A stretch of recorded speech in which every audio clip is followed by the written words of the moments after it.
Ready. Can we all take a seat? We are ready to start. If you want to have a drink quietly, you can help yourself at the back. Good evening, everyone. I know that some of you, well, some people who are still coming, probably stuck in the traffic. So we will just excuse them from coming a bit late. But we'll make a start so that we can finish on time. And those of you who have, especially made the plans to be here are not going to be home any later than you have to be. So welcome to the presentation From Breakfast to Dinner, Your Guide to Healthy Living. And for about the next hour, I'm going to talk about ways we can improve our health throughout the day. And we'll show you a small demonstration. And then at the end, we will be served delicious carrot and lentil soup with homemade bread rolls. And we were this afternoon in the kitchen with a chef, Donovan, from our church, who was helping kindly to make the soup and the bread rolls. And then we can socialize for about half an hour at the end to get to know each other and to build a sort of a community around food and around healthy living. And I must tell you that this presentation is brought to you by Back to Eden's Kitchen, a not-for-profit that I have set up this year. It's also brought to you by Western City, who sponsored the ingredients, and of course, Grimshaw Community Center, who have kindly provided us with this venue. So thank you to all of them for making this event possible. And just a few housekeeping moments. You need to know two directions.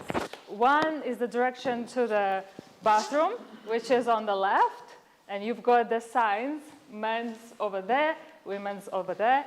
And another direction is outside, if you hear the fire alarm. Yes, no problem. If you hear a fire alarm, please exit the same way you came in. And we are not expecting any fire alarm today. This presentation is being live streamed. So if you don't want your faces to appear in the video, please do not show your face to the camera. And we will be taking pictures. If you don't want us to have your face on any pictures for the purpose of social media, then please let us know before the end of this program. And I think we are ready to start. If I forgot anything, I will let you know during the presentation when I will remember it. So before we begin and start from breakfast time, I just want to set up a few ground rules, if you wish. The healthy eating is not all black and white, and even though it is in a way, but you want to give yourself a little bit of a leeway because life is not perfect, not everything goes to the plan, and we want to give ourselves a little bit room to make some adjustments. So I would recommend, if you are starting to implement these habits, to start small. And you will hear a lot of advice throughout this presentation, but take what you think you can implement straight away, the things that you might have been thinking about already for a while, and go with them and do them until that habit sticks. And then add on another habit on top of that. Because if you take on too many habits at the same time, what happens is you get overwhelmed, you get discouraged, and you drop it off completely. So one thing at a time, I call them 1% improvements. Like, what is the smallest thing you can do? If it's a habit to exercise, how can you break it down to the smallest one? Maybe it's starting, if you've never exercised before, starting with just 5 minutes and showing up for 5 minutes. That could be your 1% improvement. If it's healthy eating and you've never eaten a vegetable in your life, then maybe just adding one portion of vegetables would be, the best way to start. So think about making small changes until they stick. Don't making too many changes all at once. And focusing on positive habits. I know we will, during the presentation, you will hear a lot of don't do this, don't do that. But when you're setting up a goal for yourself, it's best to think if there is a positive spin on it. If you can say, instead of me cutting out sugar, maybe can I eat more fruit during the day? Instead of me, cutting out soda drinks, maybe can I drink more water, or can I make a healthier lemonade, in something like that. And 90-10 rule basically says that 90% of the time we're sticking to our healthy habits, and 10% of the time we give ourselves room for error whenever life happens, and it happens all the time. And if you would like more of tips like this on how to make a healthy habit stick, I have made a video. It's on YouTube, why you can't stick to your health goals plus how to fix it, 14 strategies. And it's on my YouTube channel called Essentialist Alina, if you would like to check on that. And the first thing before we go on to the breakfast, because actually we're not going to go to breakfast yet. What is the best thing to do for digestion as soon as you wake up? A, have breakfast. B, have a cup of coffee. C, have a warm glass of water. And D, do some stretches. What is the best thing to do for digestion as soon as you wake up? How do you think? C, have a warm glass of water, almost unanimously. And the first thing to do for digestion, the best thing to do for digestion is to slowly sip 2 big glasses of warm water when you wake up. Can we have a tea bag?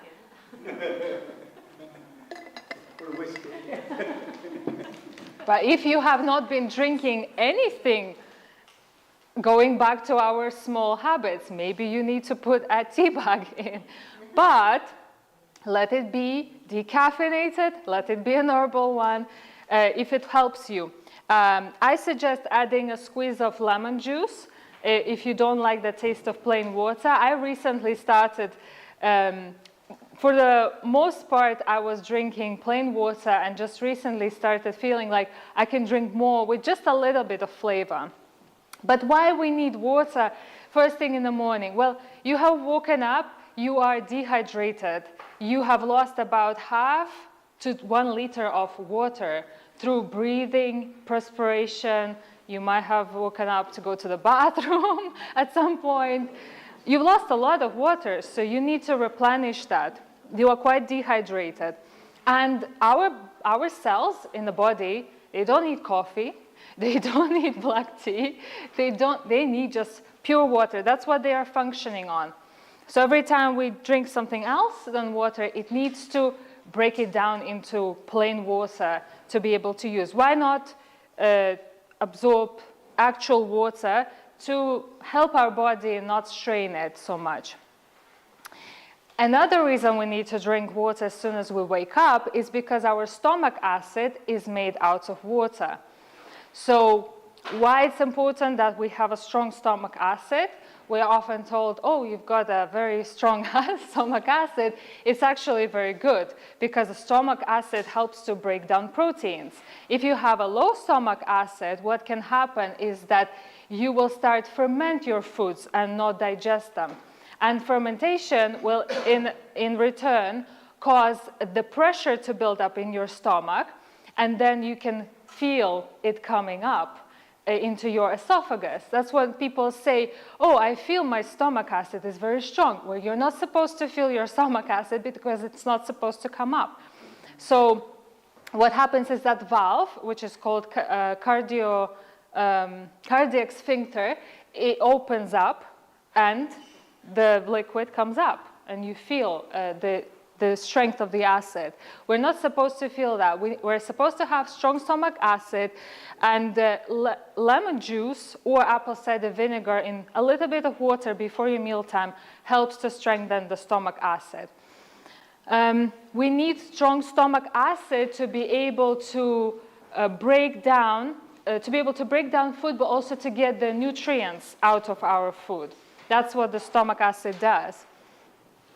And it's preferable if we stop drinking 30 minutes before our first meal, because we don't want to be drinking during the meals.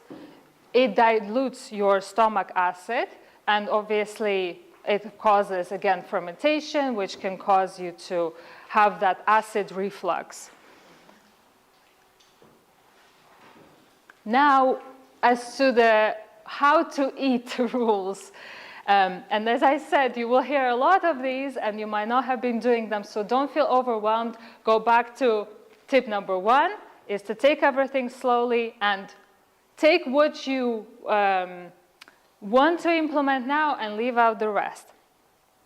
So remember that our digestion starts from our mouth and finishes at another end. We should chew our food properly and eat slowly so that our brain recognizes what have we put in and also so that we give enough room for the digestive enzymes to work and for the bacteria to work on our food. The smaller the particles, the easier it for it to get in and absorb as much of the nutrients as possible. So we need to eat slowly, just like the sloth does. Remember the sloth? Eat slowly, chewing your food thoroughly, almost until it's a liquid. But how many times we just kind of gobble up that food and forget that our stomach does not have any teeth, right? This is why we were given teeth, right? At the start, right? The best thing is to eat 2 to 3 meals a day without snacking in between. I know it's going to sound shocking, but our digestive system needs at least 4 to 5 hours. Yes, some meals might take less time, but they're more likely to be your high-carb foods that are absorbed quickly and then you feel hungry. But you don't want to eat high-carb meals because then they keep spiking your blood sugar and giving you that dip. And you don't want to be on the blood sugar roller coaster or energy roller coaster. You want to have steady energy throughout the day. And that's why we need to eat meals that are packed with fiber, fat, and protein, because they help to kind of slow down the release of glucose into the bloodstream and give you that steady energy throughout the day.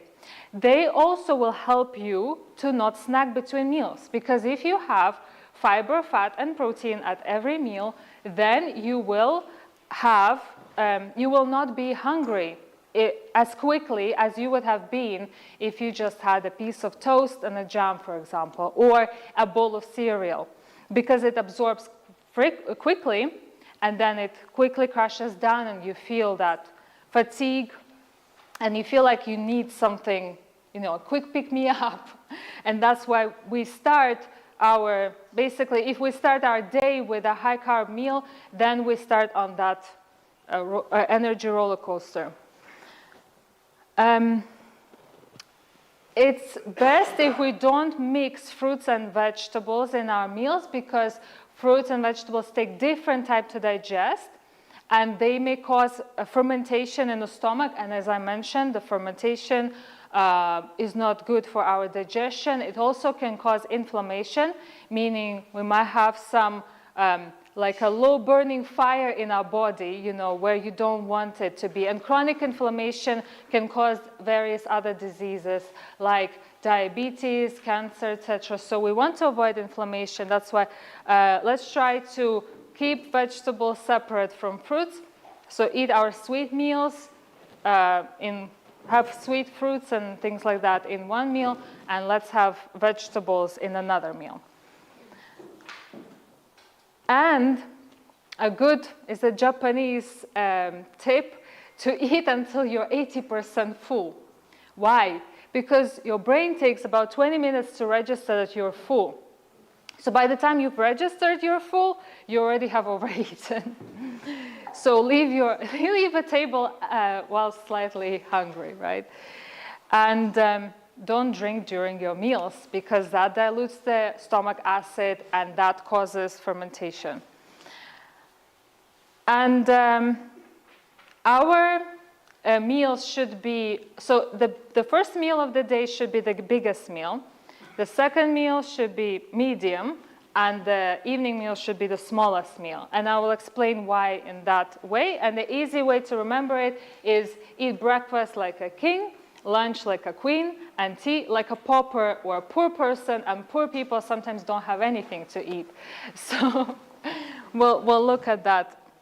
Most of us eat breakfast like a pauper, lunch like a maybe queen, and dinner as a king.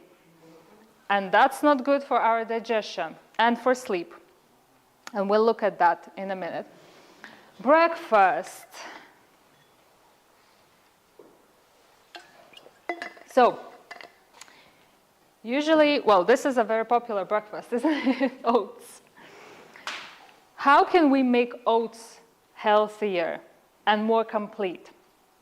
As I mentioned, if we have just the carbohydrates, and depending on which oats you have, they might be a very quick absorbing, you know, into your bloodstream, or a slowly absorbing. There are at least 3 types of oats that I know of, and one is instant, one is rolled, and one is steel cut. So steel cut is quite hard to find. You have to order it online. It's just basically the oat taken out of its shell and cut in half. It's like oat groat cut in half, and it takes about 20 to 30 minutes to cook. The rolled oats is a steamed oat that's been pressed, obviously with a mechanical press, and they take about 15 to 20 minutes to cook. And the instant oats is almost like a powdery mixture that you put in and takes 5 minutes to cook. And the quicker it takes to cook, the faster the absorption into the bloodstream, the faster you will crash down and feel hungry. How can we avoid that? By adding things that slow down the absorption. Fat, fiber, and protein, as I've mentioned. So your fat can come from yogurt or peanut butter and nuts and seeds. Your fiber can come from also nuts, seeds, and fruits. And your protein also comes from nuts, seeds, and yogurt. If you add that, you have a beautiful plate that is more complete. And this could be your sweet porridge. But have you heard of a savory porridge? It's been out for a while. It's not a new trend. But people who don't really like to have sweet for breakfast choose to have a savory porridge. So you can saute onion, zucchini, garlic, whatever you like, any vegetables you like. You saute them. You add spices, you put the porridge in, you cook it just like normal, beans maybe, and then you put the toppings like avocado, tomatoes, almond butter or peanut butter, nuts, seeds, and here you go, a savory porridge. I know some of you are looking at me like, you made that one up. I have not made that one up. I've actually tried a long time ago the lentil lentil porridge. And I know nutritionists sometimes recommend like adding an egg into your porridge or like grated zucchini into your porridge just to give it more like protein and fiber, etc.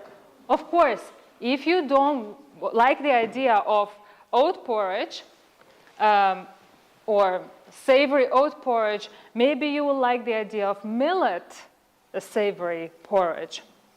If you've never seen millet, it's very often used in, you can pass it on. Millet is used often in Eastern European cooking.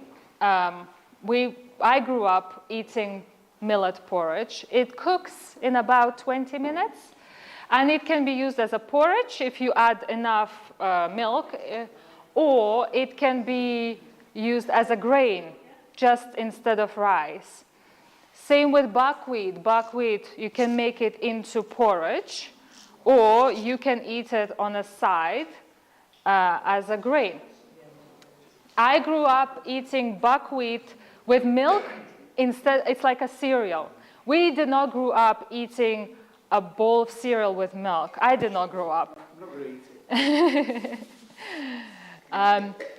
And we would just have buckwheat. It was really good. I don't know what's with that buckwheat. Maybe because it's roasted and it gives that nice flavor. But that can be used instead if you don't fancy oats, or maybe some people are allergic to oats because they get cross-contaminated with gluten. So that's an option. But I also want to show you another idea, if you wish. I mean, I'm sorry, you don't have a choice. I'll show you it anyway, after I have a sip of water.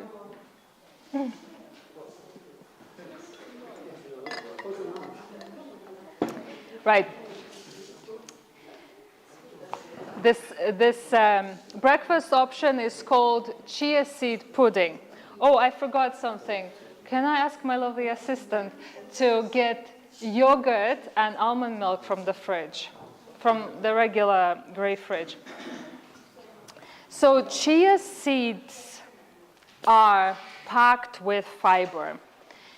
Just 1.5, I will put 1.5 teaspoons. This is my regular chia seed pudding recipe. 1.5 teaspoons contain 7 grams. Just to put it into perspective, average British person gets 16 grams of fiber a day out of 30 recommended. This gives you 7 grams for 1.5, sorry, I said teaspoon, tablespoon. 1.5 tablespoon of this gives you 7 grams. So we'll see chia seeds. Yeah, maybe I should. Let's see if I can. No, I can't. Well, I can show you actually. If I just put them. Where did you get that from? Aldi. Oh, Or Lidl. oh yeah. Aldi or Lidl. You just, thank you so much, my lovely assistant.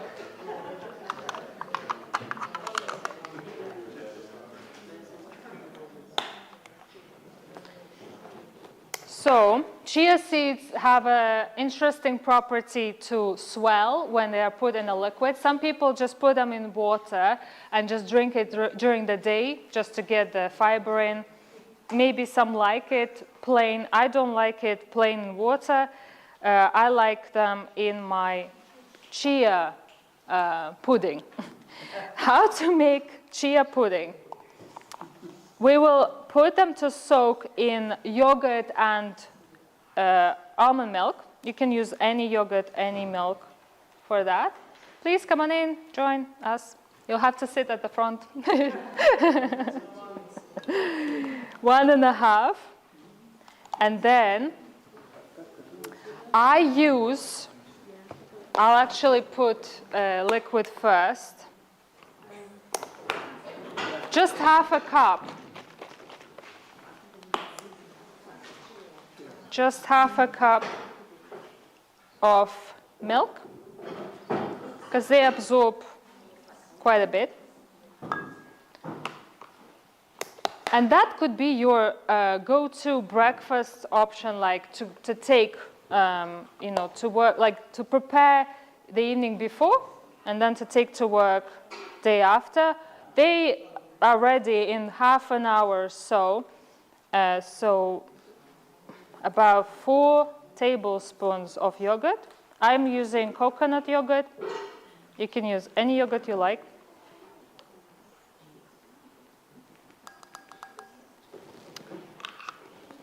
And whisk it up.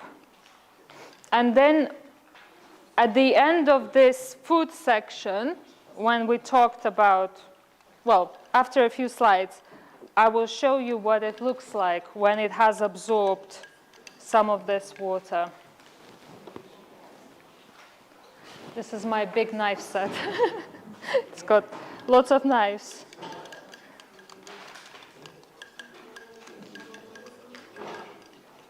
And then sometimes I just come in I go down to the kitchen and I just give it a mix, but you don't have to. Okay, we'll set this aside. And then at the end, we will calculate how much fiber can we add in this one breakfast. You will be shocked. Right. Let's move on to other breakfast options. I know some of you don't like the idea of savory for breakfast, but actually having a savory breakfast is a good idea because having something sweet might, especially if you've got a sweet tooth, might set you off on this, sweet craving during the day where you're constantly craving something sweet.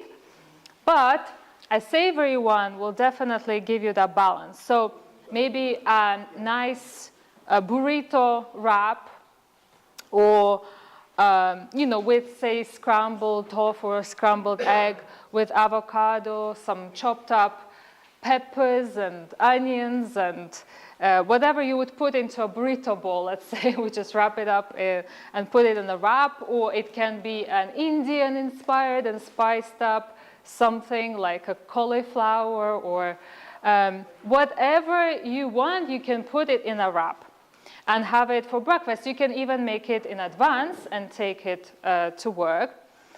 You might want to have a veggie bowl where you have lots of different vegetables, either cooked, maybe roasted, sauteed, or raw, a mix of raw and cooked, like your coleslaw. And this one has sliced ribbons of zucchini. Maybe you want to season it with something, chickpeas or another type of beans. You can just literally rinse the ready-made beans and maybe season them and add them into the bowl. And you can see in the middle, that's buckwheat. That's the buckwheat you've seen before. And there's sweet potato there and some fresh spinach.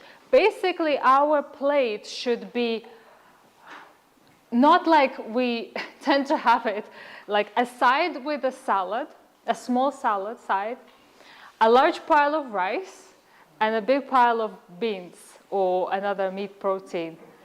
It should be more like a big pile of vegetables, a small pile of rice, and a small pile of protein. So make the vegetable more like a centerpiece, and then add in other things to kind of sprinkle it up a bit.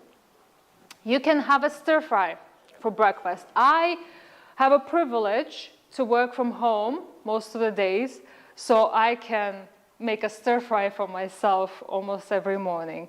I just stir fry some of my favorite vegetables like onions, mushrooms, baby sweet corn, broccoli, peppers, and then I add in rice, and then I add seasonings, maybe ginger, soy sauce, what else is there?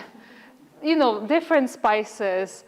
And if you want to go extra, you can make some maybe peanut butter and sesame dressing and put it on top. With a veggie bowl, it's especially recommended to add some form of a dressing on top so you can bring all of these vegetables kind of together, so it's not feeling like you're eating something dry, right? Let me think, is there anything else I wanted to say about this? In any case, if I remember, I will let you know. But the main thing I mentioned is the star of the dish should be of vegetables. We're not eating enough vegetables. 16 grams out of 30 recommended. We can do better. And I will show you that it's very easy after the chia pudding is gonna be ready. What is the best thing to do after a meal? A, have a nap. B, go for a walk. C, go for a run. Or D, have a glass of water. B, go for a walk. Well done, guys, well done. Yeah, it's not recommended that you go for a nap. If you remember the cardiac sphincter that I mentioned that closes our esophagus from the stomach, and the food is digesting them. When we lie down, the food that's in the stomach is putting pressure on that valve. And then over time, you can develop a weak valve, and then you will have that acid reflux.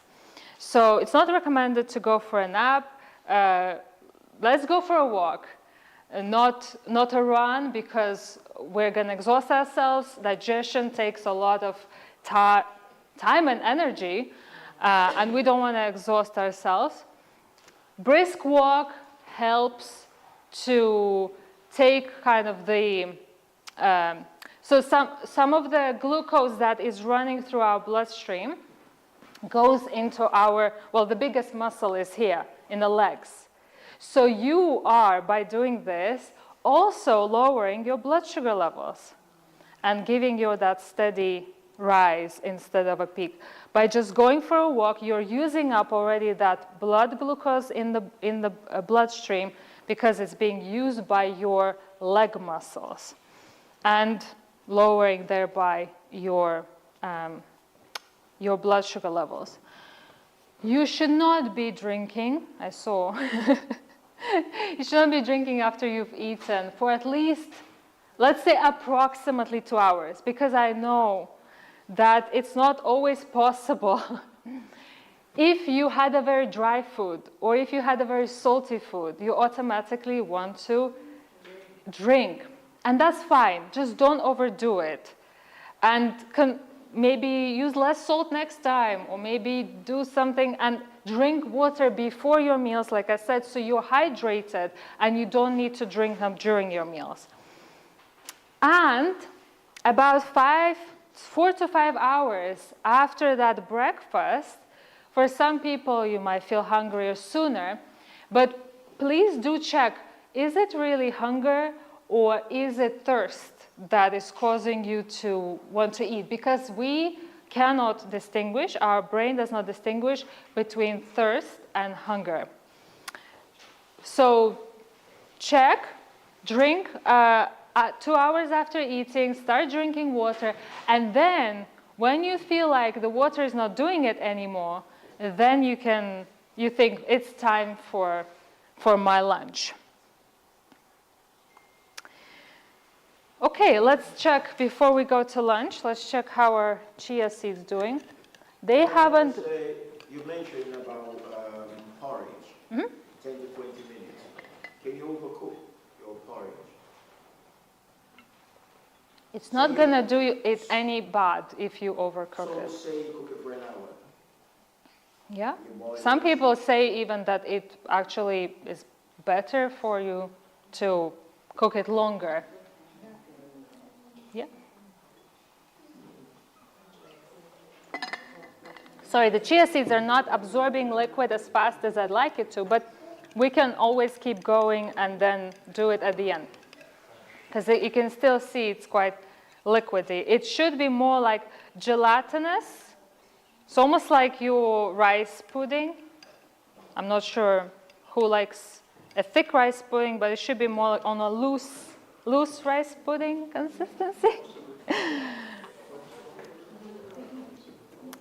Then we go on to the lunch and dinner time.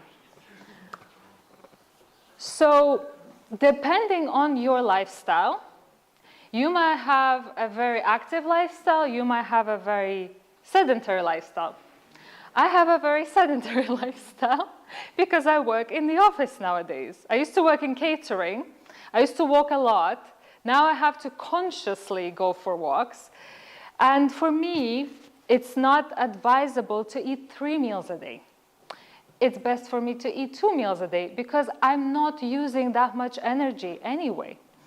So I might have a breakfast and a dinner, or I might have lunch and a dinner. Yeah, there's are there any other options? Breakfast and dinner, or lunch and dinner, right? Or breakfast and lunch, and then you finish very early. I know some people do that, intermittent fasting. But then they might start eating breakfast early. So I usually start breakfast around 11, and yeah, I know for some of you it's late, but what I have learned is that if I just keep drinking water, I'm not feeling hungry in the morning. And that's why a lot of us think, oh, how can I drink 2 glasses of water in the morning and have my breakfast? That's what I do. I just don't, I have it later in the day. But if you wake up earlier, then you will be able to make it. Or maybe take breakfast with you. Okay, you can have 1 glass. That's fine. I'll give it you that. just have at least 1 glass. Like we said, the small habits, right? If you want to bring this is going to be your 1% improvement. Let's start with 1 glass, and then take it to 1.5, and then take it to 2. So in that case, depending on, so I'm eating, for example, 2 meals. You might be eating 3 meals. Your second meal would be a medium-sized meal. And if it's your last meal, depending on how soon it is to bedtime, you also want to adjust, smaller or bigger. But this is your medium-sized meal. I know that for some people, breakfast might look exactly the same as dinner in terms of size. That person might not eat that much, but generally that way, bigger, medium, and smaller. So these are some of the ideas. And how can we make sure that the soup, has got fiber, fat, and protein? You can add some beans, for example, into your vegetable soup. We're having a lentil and carrot soup today, so we've got that protein there. Salad. Now it's winter time. You might not want to have these more summery time salads because, winter vegetables are available and are in season. So you might want to have a roasted beetroot salad with lentils and maybe some lemon vinaigrette on top, or some sort of another dressing like a Caesar dressing. You can be creative. Salads, there's so many different types of salads you can make, which are also good for storage. So if you're not having leafy greens, you can even make them in advance and then take them to work later. Stews, again, this is a Gambian stew. It's got sweet potatoes and chickpeas, and it's very luscious and creamy and hearty is the word I'm looking for. There are so many recipes on the internet. Just take your favorite dish. Well, if you are starting from the beginning and you are not into maybe healthy eating, start with your favorite dish, find the healthiest version of it, and master it. So do it multiple times until you have mastered that, and then you can add another recipe to your portfolio. Another option for lunch or dinner, depending on whether it's your last meal or it's your second to the last meal, you can have just a few pieces of fruit, or you can have a fruit salad. You might mix it with yogurt to give it that protein and fat component. I really like fruit salad with yogurt, especially this coconut yogurt. It's just so nice. And I usually add the toppings, the nuts, seeds, the almond butter, and it's just really filling. You wouldn't think that fruit can fill you up, but if you add in these toppings, and we'll look at why they fill you up so much, you will be good to go. A piece of toast with some hummus or an avocado smashed up with some toppings like you've got cherry tomatoes here, rocket, balsamic vinegar, chickpeas. Or if you are having dinner like a pauper, you might have an herbal tea. That's an option. If you are not feeling hungry, don't look at me like that. If you're not feeling hungry, or if you're trying intermittent fasting, you might want to just have nothing. And now let's see if we've got any progress. Oh, it's already kind of getting there. But still, anyway, what we'll do, because I'm gonna have it probably tomorrow for breakfast, so it doesn't matter if it's not ready yet. What we'll do is we'll start putting toppings in, but you will notice that it starts to thicken, and maybe in another 30 minutes, or if you leave it overnight, it will definitely be ready. So what we will add on is a banana. Can somebody tell me what time it is now? Because 18:42. So that means we're almost 40 minutes in. Okay. This is just going to be a quiet and peaceful moment for us to relax and enjoy me chopping fruit. You've done that before, haven't you? I've done this before. I can do it with my eyes closed, literally. Don't. That's a circus trick. You see, they're falling in, but if they would be gelatinous enough, they would be just staying on top. Banana adds in, one banana adds in 3 grams of protein. So far we have 7 grams from chia seeds. Now we've got, what did I say? 3 grams from banana, so that's already 10 grams. Almond milk, I don't think there's any, and I wouldn't even count it if there was.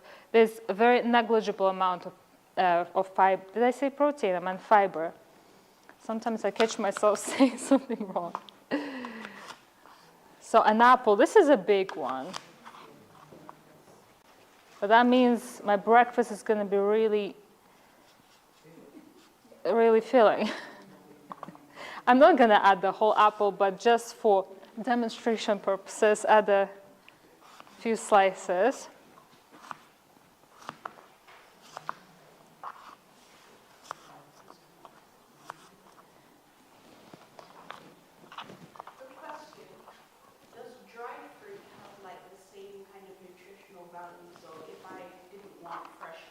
Could I add like the dried apples? If you like that, but it's got the water content removed. It's more concentrated. It will have lost some of the nutrients because some nutrients are water soluble. So no, it doesn't have the same nutritional value, but I would not deter you from doing that. And using raisins and other things. Maybe you want a stewed apple, please do so.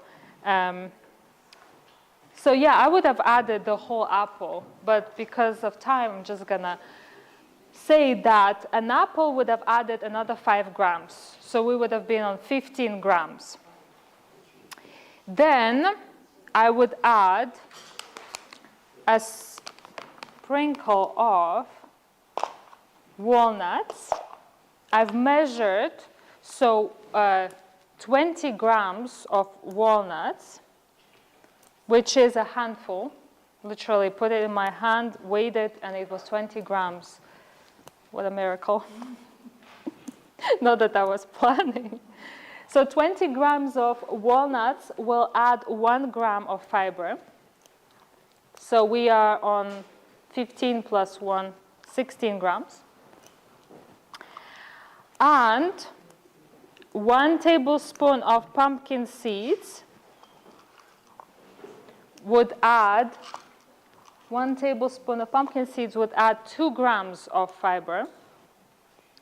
So that was 16 plus 2, 18. 18 grams and 1 tablespoon of milled flaxseed. So you've got the whole flax seeds here, but if you can freshly ground them. If not, you can buy already ground. We don't know when they were ground and how much of some of the nutrients they've lost, but you can still add them for fiber. But if you've got a coffee grinder, although grinder will give it coffee flavor, so you might want to use a different grinder. But let's pretend that this is 1 tablespoon because my tablespoon is dirty. Can I just ask on coffee, because I know I like coffee, but it's always disputed whether it actually is good for you or not. Wait until my presentation on foods that are addictive but legal, something like that. Addictive but legal, yeah.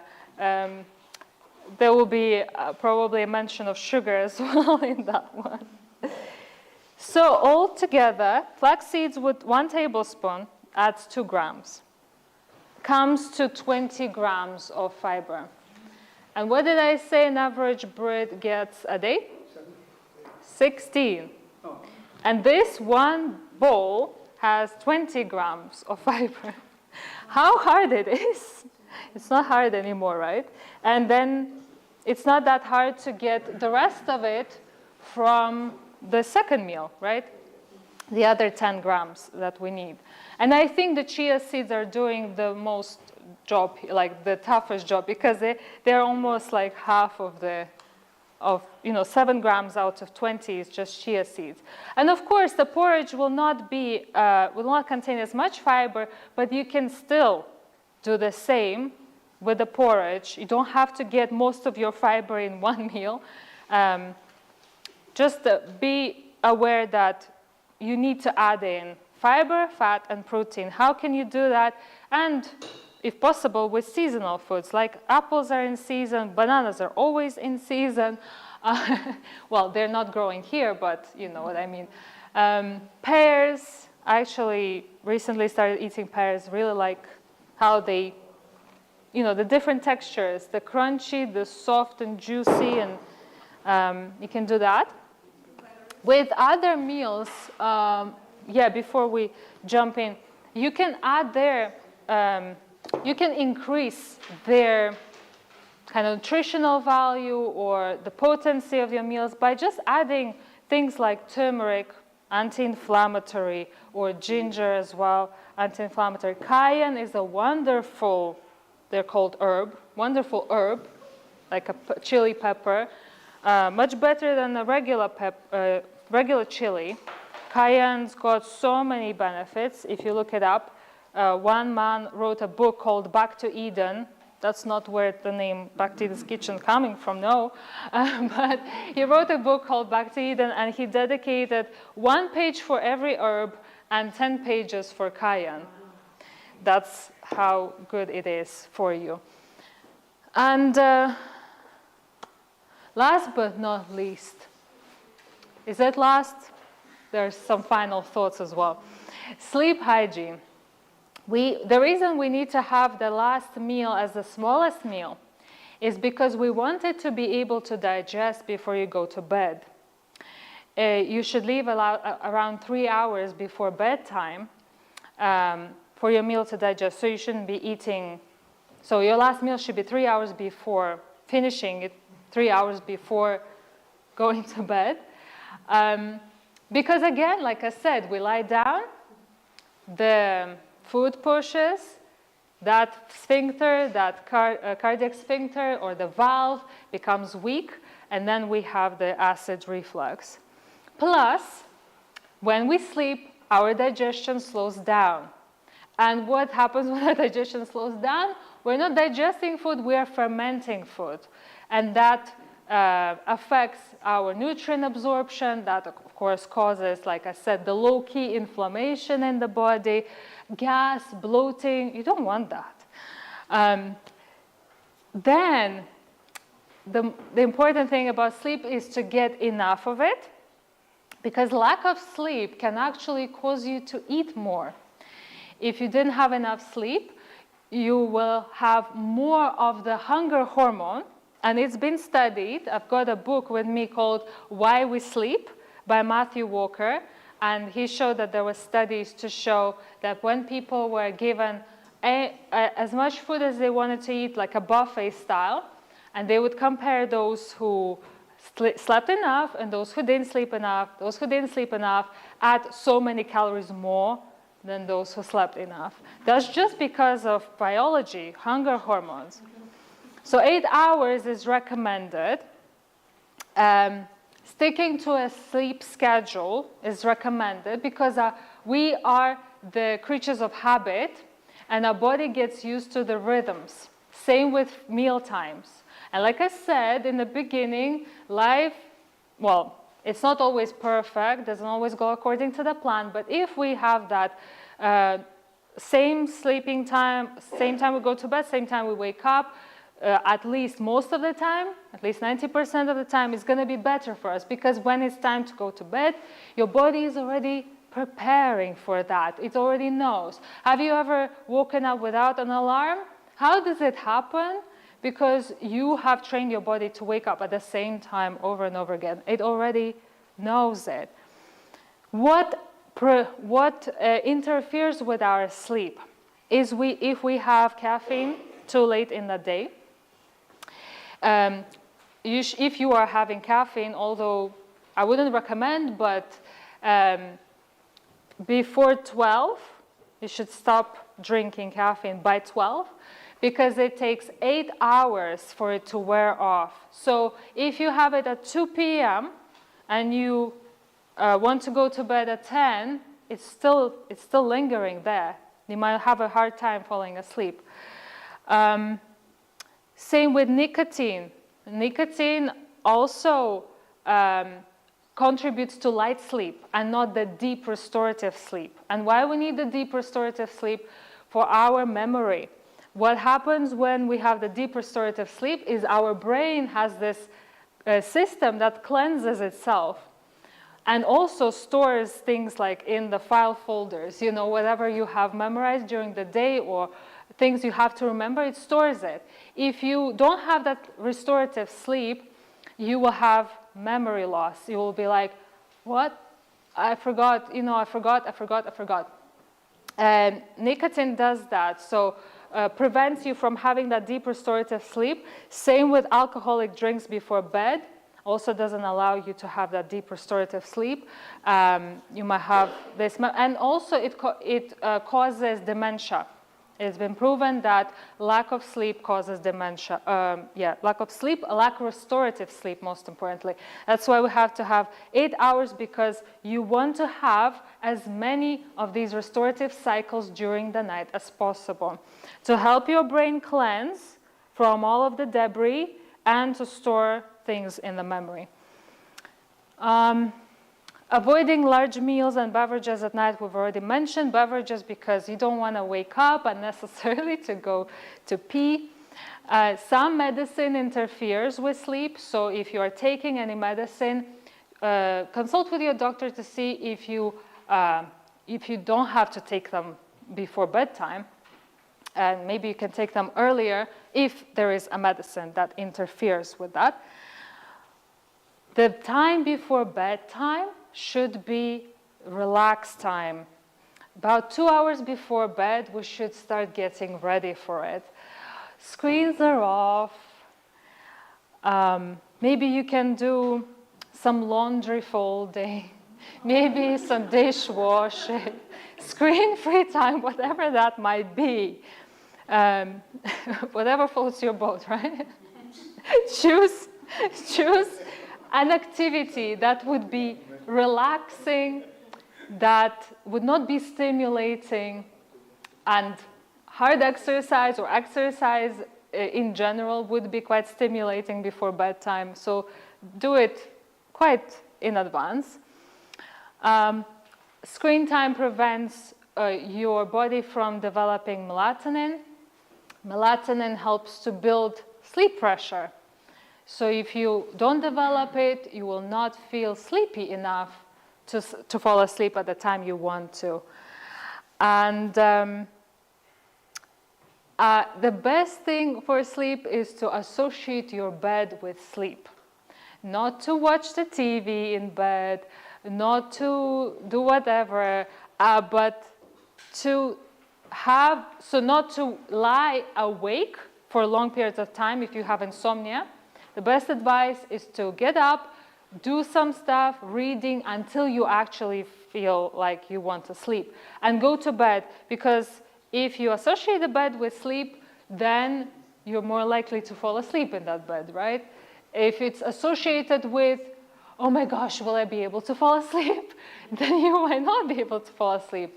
Also, those who suffer with insomnia, best advice is to turn the clock away from yourself so you don't know what time it is, and you can give yourself as much time to unwind. But doing like stimulating, even like for myself, for example, this presentation will be quite stimulating. I will need to unwind a few hours before bedtime, so I wouldn't be able to fall asleep even if I wanted. I need time to unwind, and some work, you know, some Carrie knows office work sometimes can be quite stimulating as well. Starting to think about the plans. That's what prevented me from falling asleep early back in school time, because I would always think about what can I do, what this, and I was already having the whole presentation in my head laid out. I wouldn't be able to fall asleep if I had. So I usually leave that for the morning hours to kind of ruminate on things and not leave it until the end of the day. And here's what I'd like to tell you a little bit about the initiative that I've started this year. So I've established Back to Eden's Kitchen in April this year because I wanted to promote healthy eating and cooking skills in the community. I found that there is a need, and this is something that I would like to do full-time, God willing. And this presentation is essentially part of that. I would like to carry on with regular presentations like this, also teaching people the actual cooking skills, so we get together around the table and we cook something together where I show either cooking techniques or we try a new recipe. But one of the things that's on my mind at the moment is meal preparation sessions. So at a small fee, we could get together and prepare 3 different meals and cook them for ourselves and for our families. Altogether is very nice because you can also have it as a social time. It reduces isolation, of course, if you're living by yourself.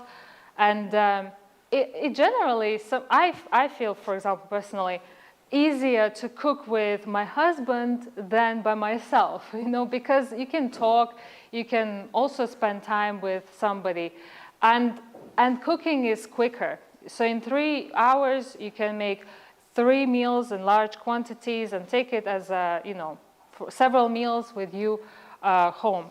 So if you are interested in meal prep sessions, you can put your name on this sheet. I would appreciate if you could fill in the survey that you see on the chairs, just to help me see who is here, what your maybe interests are in terms of healthy eating, cooking, to be able to evaluate, did I do a good job, did I not do a good job? At the end, there is a feedback. How can I improve these presentations in the future? What would you like to see more? It's all helpful. This kind of feedback is very helpful, and especially for funders. If I want to be able to provide these sessions for free, you know, and somebody can pay for that, then this is the information that they're looking for as well. when you filled out the forms, can you please give them back to my lovely assistant, Abigail, who has greeted you today. My lovely assistant, Danny, will be serving soup over there. So please don't leave without trying at least. And do socialize and talk to each other.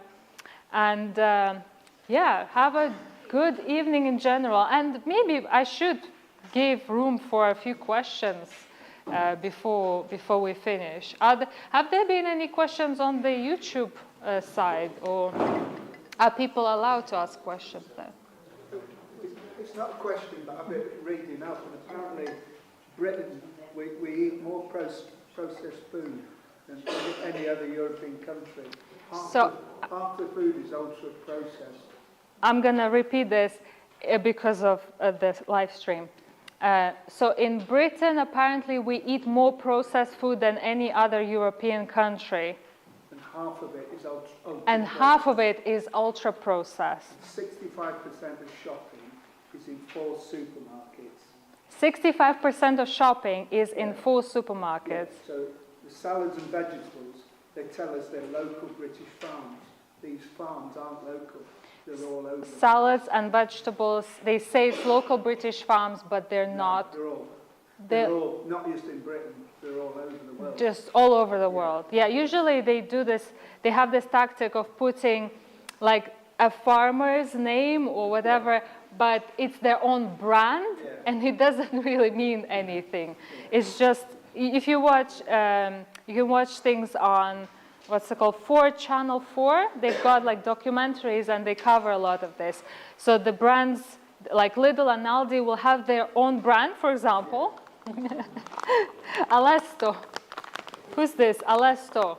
It's their own. They just put a label on it so that it doesn't look cheap. Like if it was saying Lidl, you know, maybe people wouldn't, like they think that people wouldn't buy it. If it says something else, oh, it must have been some kind of a company. Yeah. Same with here, I'm sure. It says Vimondo, but it's Lidl's own brand. Thank you for that, Peter. Anyone else wants to ask a question? Oh, Yukabeth. Can you cook the chia seed with the porridge if you want? Yes, you can.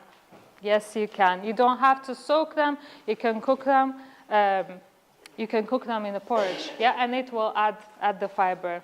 It will probably have to absorb some of the water from other, you know, liquids that you have. Is there anything?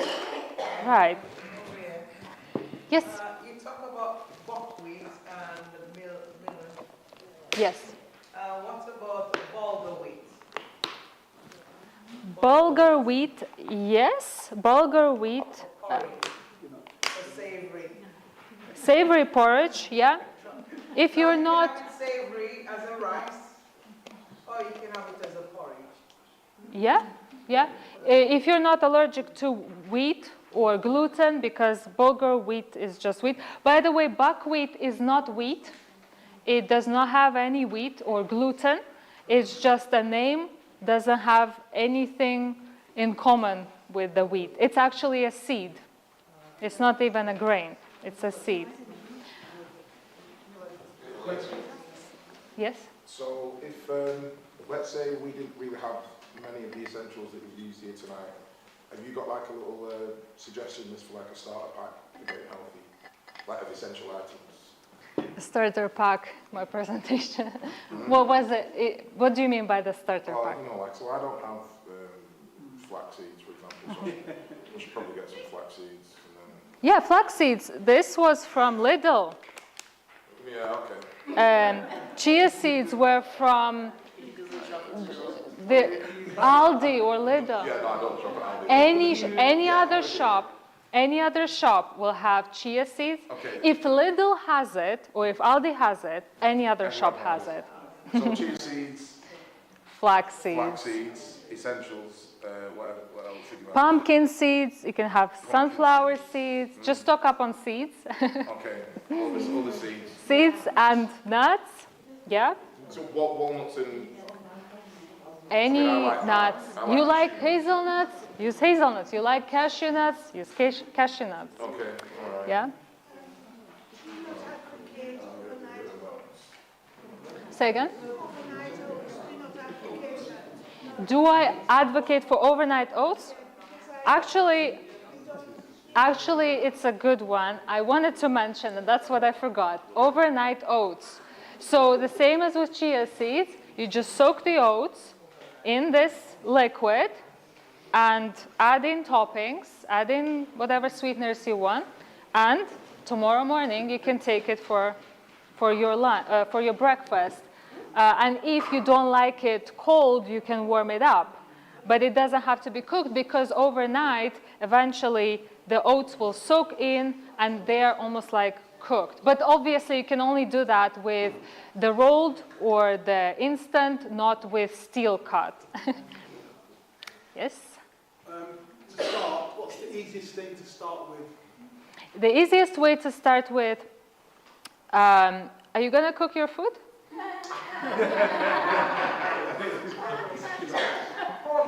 Okay.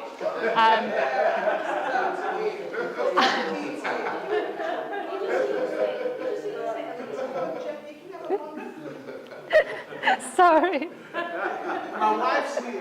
Can you ask that question?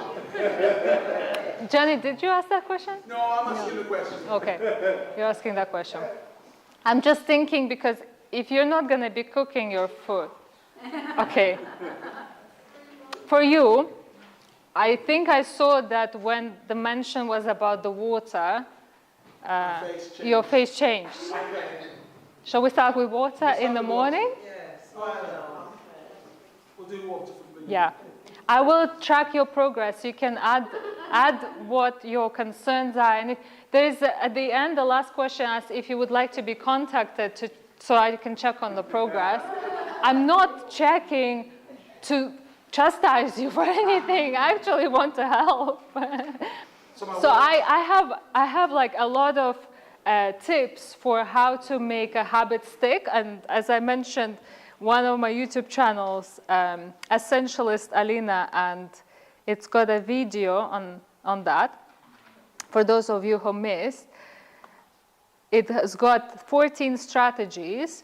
So we can work with it. We can work with any challenges that you have. So I said I've just got to drink water. Just 2 glasses of warm water when you wake up. If you want, with a sprinkle of lemon juice. Lemon juice. Yeah. Yeah. Just one second. Danny, are we ready? Yeah. Yeah. Okay. Cool. Yeah, that's fine. Okay. Just one last question, maybe. Oh, 2. To be honest, the similar question I would have about Cecil. That when we listen at a presentation with so many details and so many different food types, I'm not the man of the kitchen. I don't know the kitchen for cooking at all. So for me, most of these ingredients are unknown and I couldn't recognize them, So it was good to see them in those containers here. So I like when the whole thing is simplified, oversimplified, almost like one picture with 5 items on it. And that's all what you need to know. If you would have anything like that, that would help me. And maybe that helps in the start as well. Like those plates, that's good. But that's just for breakfast a little bit. And still, It's the same principle for every meal. Fiber, fat, and protein. If I was to give you, one tip to go away on with. your plate, only 3 items would be fiber, fat, and protein. So for example, an oats, like in the first picture, that would be just carbohydrates. Okay, And so fiber, the yeah. carbohydrate is not on your plate. Sometimes with different nations, they have this, what do you call them, like an icon with a plate. They split in 4, and they place 4 items into the 4 areas of the plate. Yeah. And then with that, they suggest what should be in our food in general. mentioned three main sources of nutrients, or how can I say? Well, these are the macronutrients. Everybody needs them for good health: fiber, fat, and protein. And so you don't even mention carbs. No. The reason I don't mention carbs is because fiber is in carbohydrates, but some carbohydrates are stripped of fiber, like your regular white flour, or like pizza, pasta. They don't have any fiber, but they have carbohydrates. So if you have fiber, you will have the carbohydrates, of course. But the most important is the fiber. Because if you have just carbohydrates, that's what I said will happen. Just a sharp, because it absorbs, there's no, fiber slows down the absorption of glucose. Fiber slows down. Without the fiber, you have, this is why we have diabetes epidemic. We have too many things that are stripped of fiber. Too many simple carbohydrates. Is that, oh, I forgot another one. You mentioned hot water, warm water in the morning with lemon. What if you substitute the lemon for cayenne pepper? Yeah, please, actually, very good. Some people do have cayenne pepper. If you like the flavor of cayenne pepper. Cayenne pepper is supposed to help the blood flow better. Yes, it improves blood flow, definitely. Brings the blood flow into your stomach. So might actually help you with the gastric juices, the secretion of gastric juices. But I have not studied this specific part of it, but yeah, I would have a look at that. Well, we've been watching Barbara O'Neill. on cayenne pepper and what it does for you. So, Yes. also, we had a break in Scotland. Barbara, Jackie Brown. Yes. Scotland. We've got a session with her, and she was the one who introduced that to us. Cayenne pepper. Yeah. Yeah, Jackie Brown in Scotland, she's a medical missionary. Yes. Yeah, and you said that she introduced you to cayenne pepper. Yeah, and Barbara O'Neill also is a well-known, now on the internet, well-known naturopathic practitioner. And there's a lot of uses for cayenne pepper even on the outside of the body. If you have got cold limbs, and you do like a compress on your feet, for example, overnight, with cayenne pepper helps to stimulate the blood flow to your... And castor oil. Yeah, castor oil. So you just put an oil, it doesn't have to be castor oil, on a folded paper towel, and sprinkle in some cayenne pepper, put them on your feet, and wrap the sock around. Well, you probably want to put something to hold it in place before you put, maybe like a plastic wrap, and then put the sock on. Cling film, yeah. And then put a sock on. Yes, are we finishing soon? Thank you. Clarify to people what a tomato is. Tomato. Yes. Oh, yeah, tomato is a fruit. But there's savory, these are savory fruits. They're not considered sweet fruits. So, Tomato with your vegetables. yes. Yeah, they are savory fruits.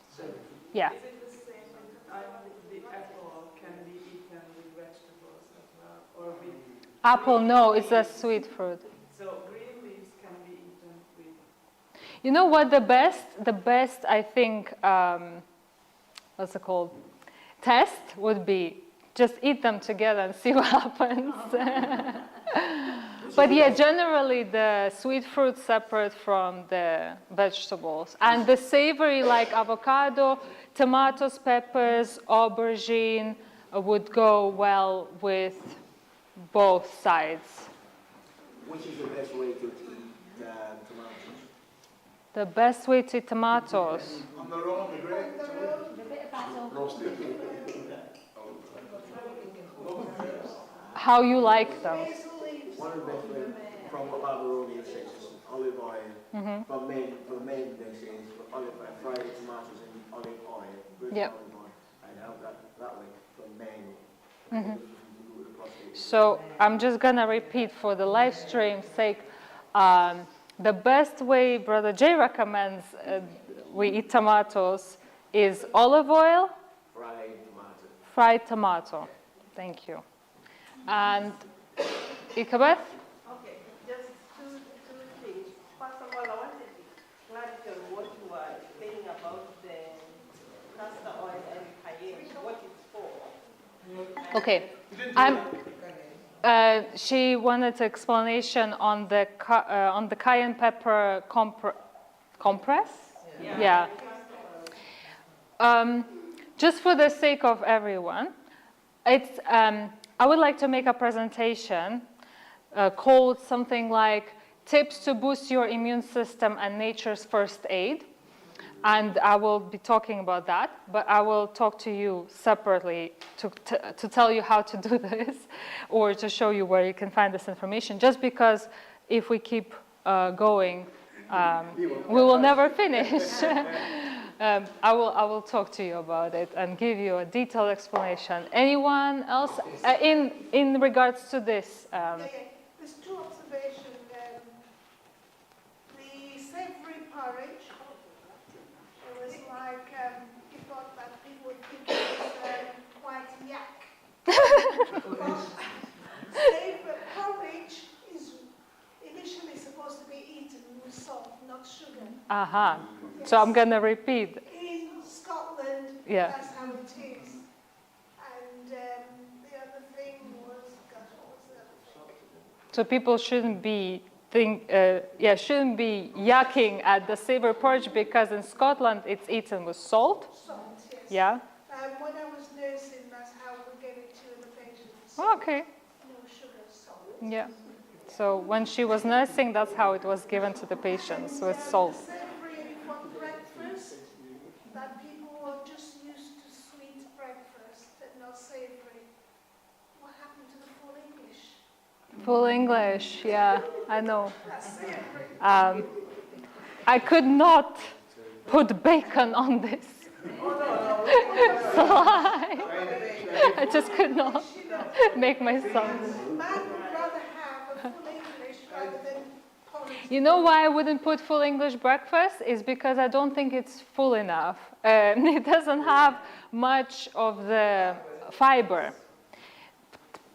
Little amounts of what we can get from mushrooms and tomato would just not do.